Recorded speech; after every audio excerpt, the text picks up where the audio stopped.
Welcome back, Revolt family. And today's workout of the day, guys, is going to be Frank the Tank. If you haven't watched Old School in a while, you need to put that back in the DVD player. You need to check that out again, if anybody still has a DVD player. All right, today's workout, Frank the Tank, guys, is going to be 3 5-minute AMRAPs with a 5-minute rest in between them. So AMRAP as many rounds and reps as possible within those 5 minutes. Frank the Tank starts out with 50 thrusters.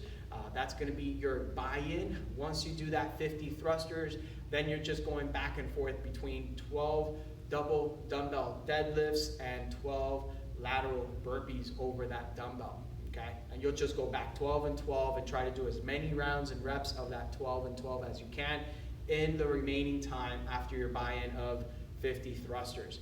Then you're going to rest for 5 minutes. Once you rest for 5 minutes, you're going to go ahead and do another 5-minute AMRAP. This time you have a buy-in of 35 thrusters, and then you're going to go ahead and do 9 double dumbbell deadlifts and 9 lateral burpees over those dumbbells. That will be what you're trying to get as many rounds and reps of in that second 5-minute AMRAP. Rest for another 5 minutes, and then you're going to do a final AMRAP for 5 minutes. Your buy-in this time is going to be 20 thrusters, and you're going to then do 6 double dumbbell deadlifts and then 6 lateral burpees over those dumbbells. So again, you've got 3 5-minute AMRAPs with rest of 5 minutes in between those, and your buy-in and the reps that you're doing is going down. So obviously you should be able to maintain or better your pace of rounds and reps through each one of the AMRAPs. As always, make sure to get a good warm-up going, guys. Today we're going to do 30 seconds of these items for 2 rounds. If you want to maybe do a 3rd or 4th round, totally fine, knock yourself out. We're going to start out with dumbbell thrusters, guys. If you've got a dumbbell or a kettlebell or an odd object, you can totally use any one of those things, or I would just use, go ahead and do air squats if you don't have any of those. So from here, Coach Kat, she's just going to go ahead and do a squat, hips go back and down, and as she comes up, she's going to drive her hips forward by squeezing her glutes and pressing that dumbbell overhead. Awesome. If you only have one dumbbell, you can use both hands on one.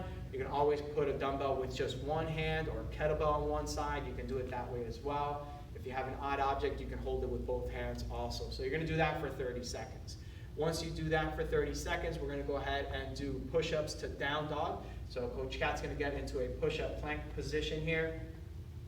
From there, she's going to do a push-up, chest and thighs to the ground, elbows nice and tight to the body, and then she's going to do down dog by pressing actively into the ground like she's doing here. Head is through her arms, hips are nice and high, and she's just trying to get her heels to the ground, kind of stretch out those hamstrings.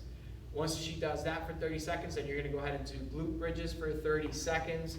Glute bridges for 30 seconds. I'm thinking about having my heels or my ankles underneath my knees from here. Coach Kat's going to squeeze her glutes, drive her hips up, and then all the way back down. And you're just going to go ahead and do that for 30 seconds.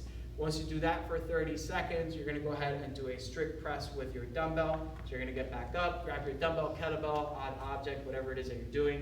You're going to go ahead and do a strict press. I always think head of that object is on my shoulder, elbow is pointed down at the ground. That's going to give me a straight line, straight path to press up.